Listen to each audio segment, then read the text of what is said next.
Okay, today we'll start with the molecular mechanism of mutations. इससे पहले हमने discuss किया था what are mutations, okay? और उसके अलावा हमने डिस्कस किया था कि म्यूटेशंस में कौन कौन सी क्लासेस होती हैं, कौन कौन सी कैटेगरीज हैं, कौन सी टाइप की म्यूटेशन क्यों होती है, थोड़ा थोड़ा we just discussed about the base line of the mutations और we discuss the basics of mutations.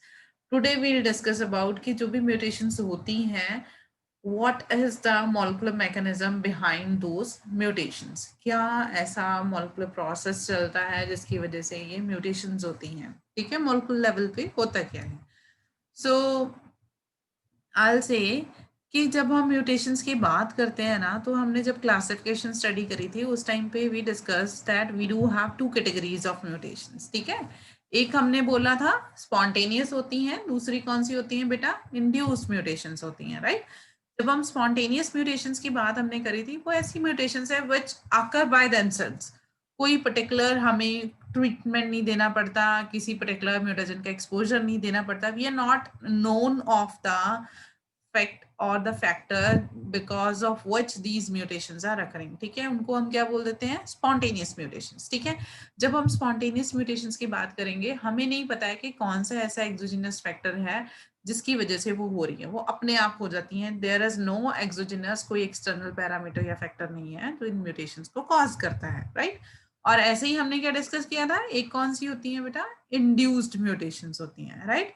जब हम इंड्यूस्ड म्यूटेशंस की बात करते हैं, तो इंड्यूस्ड म्यूटेशंस के केस में क्या होता है, कोई ना कोई पर्टिकुलर बेटा एक्सटर्नल फैक्टर होगा जो इन म्यूटेशंस को करवाएगा. फॉर एग्जांपल हमने क्या किया, यूवी रेस का एक्सपोजर दे दिया हमने, इंटेंशनली हमने क्या एक्स रेस का एक्सपोजर दे दिया, कोई पर्टिकुलर केमिकल म्यूटेजन का एक्सपोजर दिया, या फिर किसी पर्टिकुलर फिजिकल म्यूटेजन से एक्सपोज करवाया, तभी वो म्यूटेशंस होती हैं, तो उनको हम इंड्यूस्ड म्यूटेशंस बोल देते हैं. अभी आप लोग टर्म सुन रहे होंगे mutagen, don't get confused with that. Mutagen क्या होता है बेटा, एक ऐसा कोई भी केमिकल या फिजिकल एजेंट जिसके एक्सपोजर की वजह से क्या हो, म्यूटेशंस हो रही हूँ. कोई भी ऐसा एजेंट जो म्यूटेशंस को करवाएगा, any factor which cause the mutations, उसको क्या बोल देते हैं, म्यूटेजन. वो फिजिकल भी हो सकता है, वो केमिकल भी हो सकता है. अब फिजिकल में आपकी रेडिएशंस आ सकती हैं, ठीक है. आपके जब हम केमिकल की बात करेंगे, तो केमिकल के केस में आपके पास कोई भी पर्टिकुलर केमिकल का एक्सपोजर हो सकता है. जैसे हम बेटा क्लास में समटाइम्स जब आप एक्सपेरिमेंट्स करते हो ना, प्रैक्टिकल्स करते हो, तो प्रैक्टिकल्स के टाइम पे आपको क्या बोला जाता है कि कुछ पर्टिकुलर केमिकल्स के केस में कि बेटा जब आपने काम करना है इन केमिकल्स के साथ, you suppose to work very carefully, ठीक है. Because what they are, either they are carcinogenic और वो म्यूटेजेनिक है, कोई ना कोई उनके समटाइम्स उनके साइड इफेक्ट्स होते हैं, ठीक है. जैसे आपने जो आज डिस्कस किया था एसिटोकामिन, उसके लिए भी बोला जाता है that you should work very carefully, that is also very harmful, ठीक है. तो कुछ केमिकल्स क्या होते हैं, कार्सिनोजेनिक होते हैं, कुछ क्या होते हैं, म्यूटाजेनिक होते हैं, ठीक है. तो म्यूटेजन जो कोई भी ऐसा agent which will cause mutation, उसको हम क्या बोल देंगे कि वो म्यूटाजन है, ठीक है. तो उसमें हमने क्या बोल दिया, कोई ionising radiation, X rays, beta rays कोई भी हो सकती हैं, ऐसे यूवी रेडिएशंस भी हो सकती हैं, वो सारी की सारी क्या होंगे, आपके फिजिकल एजेंट्स होंगे म्यूटेशंस करने के, ठीक है. और ऐसे अगर हम केमिकल म्यूटेजेंस की बात करते हैं, तो केमिकल म्यूटेजेंस में कोई पर्टिकुलर बेस एनालॉग्स हो सकते हैं, ठीक है. फिर उसके अलावा कोई ऐसे केमिकल्स हो सकते हैं जो डीएमिनेशन करवाते हों, कोई ऐसे होंगे जो कि क्या करवाते होंगे, अल्काइलेशन करवाते होंगे. वो सब क्या होंगे बेटा, आपके म्यूटाजेंस की तरह एक्ट करेंगे. तो ऐसे किसी भी म्यूटाजन का जब एक्सपोजर मिलेगा ना बेटा, तो वो सब क्या करेंगे, म्यूटेशन करवाएंगे बेटा. तो अब म्यूटाजन टर्म सबको क्लियर है, कोई डाउट तो नहीं है म्यूटेशन के साथ, ठीक है. तो अब ये भी पता है जब एक्सपोजर हो करवाएंगे हम खुद इंटेंशनली, तो वो इंड्यूस्ड म्यूटेशन. जब अपने उनको हम क्या बोल देंगे, वो स्पॉन्टेनियस म्यूटेशन है, ठीक है. तो एक्चुअल में ये जो spontaneous, first of all we'll concentrate on कि स्पॉन्टेनियस म्यूटेशंस होती कैसे हैं, ठीक है. जब बेटा हम स्पॉन्टेनियस म्यूटेशंस की बात करते हैं ना, ये स्पॉन्टेनियस म्यूटेशंस ना अपने आप ही हो जाती हैं, ठीक है. तो अपने आप एक्चुअल में होती हैं, तो वो कैसे होती हैं, जब हमारी बॉडी में जो रेप्लिकेशन है ना, जब आप रेप्लिकेशन स्टडी करोगे ना in detail in your next semester, तो आपको बताया जाएगा कि जो रेप्लिकेशन होती है उसमें मैक्सिमम क्या होता है, कोई भी एरर्स अगर आने हो ना, they are basically removed by the body with some repair mechanisms present in the body, ठीक है। इवन देन यहाँ पे कुछ ना कुछ एरर्स हो जाते हैं। बोला जाता है अगर एक टाइम पे 10⁹ न्यूक्लियोटाइड्स की रेप्लिकेशन हुई है, तो after the replication of 10⁹ nucleotides there is chance कि किसी एक न्यूक्लियोटाइड में कोई एरर आ सकता है रेप्लिकेशन के टाइम पे। It means there are very rare chances of your errors in replication, ठीक है। लेकिन ऐसा नहीं है कि होते नहीं है, रेयर है chances, even then these chances of replication errors exist, ठीक है। तो क्या होता है जब रेप्लिकेशन होती है ना बेटा, तो रेप्लिकेशन के टाइम पे ना एक जो सबसे कॉमन फैक्टर होता है जिसकी वजह से म्यूटेशंस हो सकती हैं, that is your tautomeric shifts, ठीक है। तो ये जो टॉटोमेरिक शिफ्ट्स हैं ये होती क्या है, इनमें क्या होता है आपके कुछ पर्टिकुलर न्यूक्लियोटाइड्स में और व्हील से कि जो आपके नाइट्रोजनस बेसिस होते हैं न्यूक्लियोटाइड्स में, उन नाइट्रोजनस बेसिस में प्रोटॉन्स जो होते हैं ना वो अपने नॉर्मल पोजीशन से एक रेयर पोजीशन पे शिफ्ट हो जाते हैं, जिसकी वजह से they will lead to the formation of some derivatives और एनालॉग्स ऑफ योर बेसिस, ठीक है। तो आपकी जो नॉर्मल कॉन्फ़िगरेशन है आपके नाइट्रोजनस बेसिस की वो डिस्टर्ब हो जाती है, ठीक है। जैसे अगर हम बात करें ना बेटा, आप देखोगे अगर ये पिक्चर देखोगे ना, इस पिक्चर में यहाँ पे देखो आपके पास ये थायमिन है ना, all of you know that this is thymine, बेटा बायोकेमिस्ट्री में भी पढ़ा होगा आपने, ठीक है। Yes ma'am. ठीक है। Yes, ma'am. ये this is a nitrogenous base, जिसमें ये क्या है आपका थायमिन है, ठीक है। थायमिन में क्या होता है, आपका जो थर्ड नाइट्रोजन होता है ना यहाँ पे एक H एग्जिस्ट करता है, ठीक है। अगर H पॉजिटिव यहाँ से हटके आपके फोर्थ नंबर पे जाके अटैच हो जाएगा ऑक्सीजन के साथ, ठीक है, फोर्थ पोजीशन पे चला जाएगा, तो क्या होता है ये अपने जो स्टेबल कॉन्फ़िगरेशन थी थायमिन की, एक स्टेबल कॉन्फ़िगरेशन थी, कीटो फॉर्म थी, उससे वो कन्वर्ट हो जाएगा अपनी इनॉल फॉर्म में, ठीक है। थर्ड से प्रोटॉन हटके कहाँ शिफ्ट कर गया बेटा, फोर्थ पोजीशन पे। जब फोर्थ पोजीशन पे प्रोटॉन शिफ्ट हुआ तो कीटो फॉर्म से थायमीन अपने कन्वर्ट हो गया किसमें, इनॉल फॉर्म में, ठीक है। तो ये क्या हो रही है बेटा, टॉटोमेरिक शिफ्ट हो रही है। आपका प्रोटॉन अपनी नॉर्मल स्टेबल फॉर्म से it is shifting to some rare position, ठीक है, जहां पे इसकी रेयर एग्जिस्टेंस होती है, ठीक है, वहां पे शिफ्ट होगा तो अपनी ये स्टेबल से अनस्टेबल फॉर्म में जो रेयर फॉर्म है उसमें कन्वर्ट हो जाता है, ठीक है। नेक्स्ट हमारे पास है बेटा साइटोसिन। ऐसे ही साइटोसिन की जब हम बात करते हैं ना, वहां पर देखो आप पूरी की पूरी कॉन्फ़िगरेशन, आपके पास जो फोर्थ पोजीशन है वहां पे आपके पास NH2 है, राइट। फोर्थ पोजीशन पे NH2 दिख रहा है साइटोसिन में, यही होता है ना, नॉर्मली ऐसे ही होता है।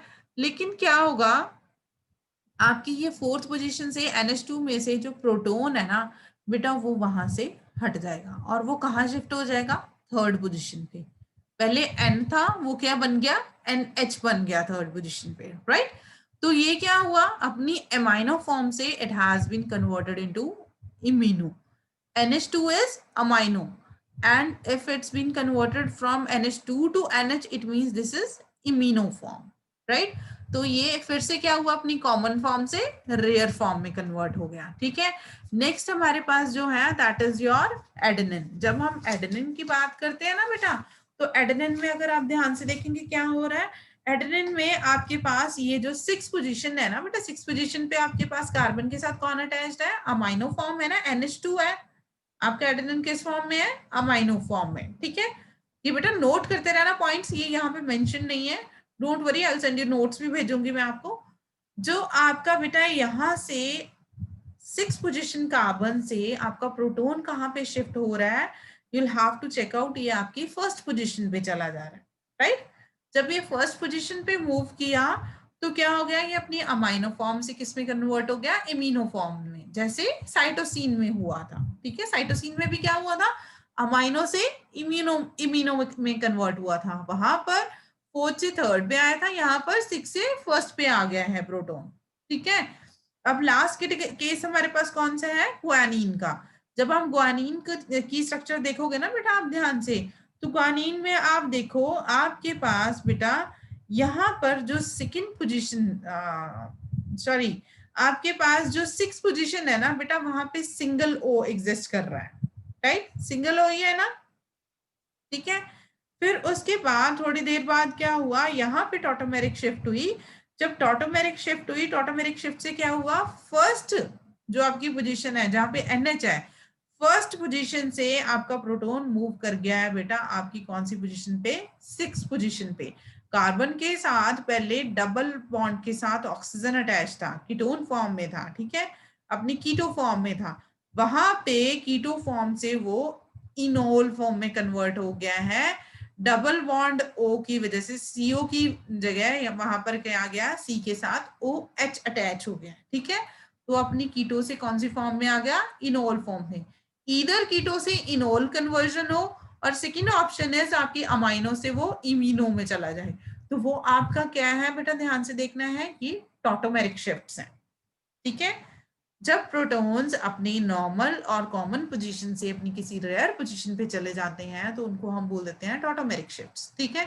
तो ये जितनी टॉटोमेरिक शिफ्ट्स हैं, they will lead to mutations in the DNA, ठीक है। तो क्या होगा इन टॉटोमेरिक शिफ्ट्स की वजह से, मान लीजिए डीएनए रेप्लिकेशन चल रही थी, ठीक है, आपके पास डबल स्टैंडर्ड डीएनए है, वो जो डबल स्टैंडर्ड डीएनए होगा ना, तो इसमें क्या है, अगर तो बेटा वो अपनी नॉर्मल फॉर्म में एग्जिस्ट करेगा ना, तो नॉर्मल फॉर्म में जब एग्जिस्ट करेगा तो वो नॉर्मल आगे कॉपीज जनरेट करेगा। लेकिन अगर वो अपनी टॉटोमेरिक फॉर्म्स में होगा तो टॉटोमेरिक फॉर्म्स में क्या होगा, वो म्यूटेंट्स जनरेट करेगा, ठीक है। तो म्यूटेंट्स जनरेट होंगे तो obviously it will lead to, actual में म्यूटेंट्स तभी जनरेट होंगे ना अगर म्यूटेशंस कॉज हो रही हैं, ठीक है। तो और क्या हो सकता है, जब डीएनए में रेप्लिकेशन में, डीएनए रेप्लिकेशन के टाइम पे एरर्स आते हैं, सिर्फ टॉटोमेरिक शिफ्ट्स नहीं होती हैं, इसके अलावा बेटा यहाँ पे समटाइम्स सब्स्टिट्यूशन और फ्रेम शिफ्ट म्यूटेशंस भी हो जाती हैं, ठीक है। सब्स्टिट्यूशन म्यूटेशन डिफरेंट है, frame shift mutation is different category, and जो टॉटोमेरिक शिफ्ट्स हैं दे आर डिफरेंट, ठीक है। नेक्स्ट फील्ड टॉक अबाउट कि जब हम सब्स्टिट्यूशन म्यूटेशंस को देखेंगे ना, सब्स्टिट्यूशन टर्म जो है ना, दिस इज एक्सप्लेनिंग इटसेल्फ कि किसी एक की जगह पे समथिंग एल्स इज कमिंग, और सम पर्टिकुलर बेस और nucleotide is replacing the other nucleotide, that is your substitution, right. जब हम सब्स्टिट्यूशन की बात करेंगे, ये बेसिकली कब होगा, जब एक बेस पेयर किसी और बेस को रिप्लेस कर देगा, ठीक है। फॉर एग्जाम्पल एडेनिन की जगह ग्वानिन आ गया, जो ग्वानिन की जगह थायमिन आ गया, ऐसा कुछ, ठीक है। बट अभी हम डिटेल में डिस्कस करेंगे कि कैसे कैसे होता है, ठीक है। सो नेक्स्ट इज, जब सब्स्टिट्यूशन की बात करेंगे ना, substitution itself it's a mutation, itself it's, or it is of two categories, it is of two types, one is transition and second category is our transversion, ठीक है। तो transition mutation में क्या होता है, आपका जो pyrimidine है that is replaced by another pyrimidine। अब बेटा याद है प्यूरिन्स कौन से होते हैं और pyrimidines कौन से होते हैं? Yes ma'am. कौन बताएगा? खुशहाली, बेटा प्यूरिन्स कौन से हैं, कौन कौन से होते हैं प्यूरिन्स? मैम एडेनिन, हाँ जी, साइटोसिन, ओके, गुआनिन, अच्छा जी, मैम और थायमिन। ये सारे प्यूरिन्स हैं पिरिमिडिन्स हैं? Purines ma'am. पिरिमिडिन्स कौन से होते हैं?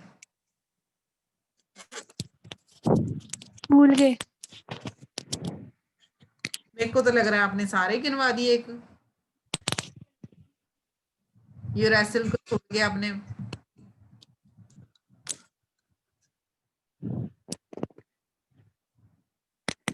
करण दयाल जी, कौन कौन से होते हैं प्यूरिन्स, और प्यूरिन्स कौन से होते हैं और पिरिमिडिन्स कौन कौन से होते हैं? मैम जो प्यूरिन्स होते हैं वो ग्वानिन और एडेनिन होते हैं। ओके, मैम जो पिरिमिडिन होते हैं वो साइटोसिन एंड थायमाइन। और यूरेसिल क्या होता है?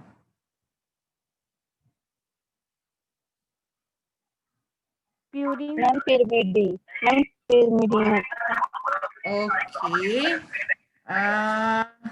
यहाँ पे आज दमनजीत ने ज्वाइन नहीं किया है ना? श्रुति, आर यू देयर बेटा? डिस्कनेक्ट हो गया। Yes ma'am. Shruti, purine 6 carbon होते हैं या पिरिमिडिन 6 कार्बन होते हैं बेटा?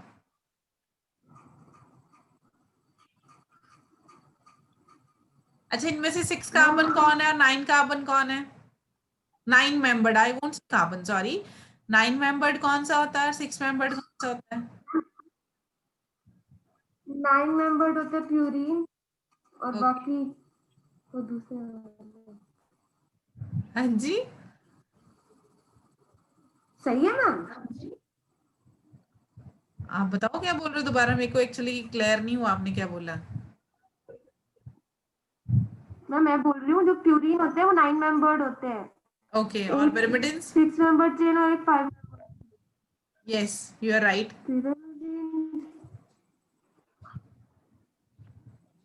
पिरामिडिन्स मैम फिर वो होते हैं। कल ना सब लोग you will revise everything about nucleotides and DNA. I will have a oral test, ठीक है? परसों तो आपका रिटर्न यस मैम। है। Tomorrow we'll, it's not about the test, actually we will discuss, ठीक है, कि प्यूरिन्स क्या है और पिरामिडिन्स क्या है, right? Everyone will go through it, fine? कोई दिक्कत तो नहीं किसी को? Okay okay fine, we'll move ahead. We were talking about transitions and transversions. जब बेटा हम transitions की बात करेंगे ना, तो transitions के केस में क्या होता है, जो pyrimidines हैं they'll replace the purines, ठीक है?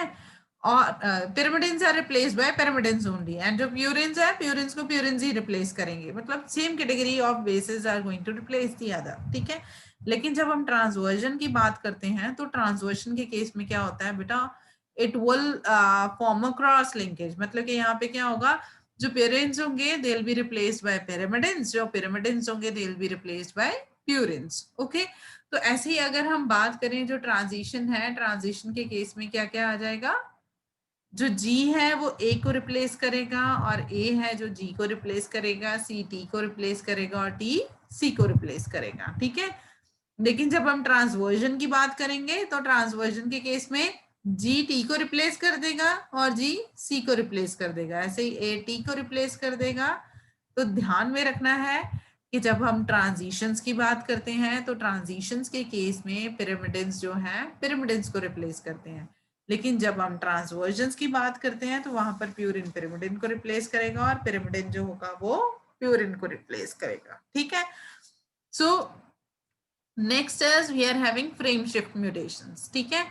तो जब हम बेटा फ्रेम शिफ्ट म्यूटेशंस की बात करते हैं तो यहाँ पर क्या होता है कि जब कभी भी एबरेंट रेप्लिकेशन होगी ना, उसकी वजह से सिर्फ ऐसा नहीं है कि आपके पास सिर्फ टॉटोमेरिक शिफ्ट्स होंगी और आई विल से कि वहां पर सब्स्टिट्यूशन ही होगी, नहीं बेटा, टॉटोमेरिक शिफ्ट्स भी हो सकती हैं, सब्स्टिट्यूशन भी हो सकती हैं, आपके पास यहाँ पे इंसर्शन भी हो सकती है, मतलब कि यहाँ पर कोई और नया न्यूक्लियोटाइड की एडिशन भी हो सकती है और डिलीट भी हो सकता है, ठीक है? तो जब कभी ऐसा होता है ना, आपको सबको पता है, if you see the picture तो यहाँ से आपको क्लियर होगा कि जब आपके पास डीएनए मॉलिक्यूल होता है ना, उस डीएनए मॉलिक्यूल से क्या बनता है, एमआरएनए बनता है, ठीक है? और वही एमआरएनए होता है जो अल्टीमेटली क्या करता है बेटा, प्रोटीन को बनाता है, ठीक है? तो क्या होगा जब बेटा आपके डीएनए से एमआरएनए बन गया, फिर एमआरएनए से जब प्रोटीन बनता होता है ना, तो बेटा आपके 3 अमाइनो एसिड्स मिलते हैं, और in other word sorry I will say कि जब आपके पास अमाइनो एसिड बनने होते हैं तो क्या होता है, 3 न्यूक्लियोटाइड्स मिलके बनाते हैं अल्टीमेटली एक अमाइनो एसिड को, और in other words one codon which consists of 3 nucleotides that codes for 1 amino acid, ऐसे ही होता है ना, एक कोडोन से एक अमाइनो एसिड बनता है, ठीक है? और फिर अमाइनो एसिड्स मिलके एक पॉलीन्यूक्लियोटाइड बनाते हैं, दैट सॉरी पॉलीपेप्टाइड बनाते हैं, that polypeptide is known as a protein, ठीक है? वो आगे एक प्रोटीन की तरह एक्ट कर सकता है।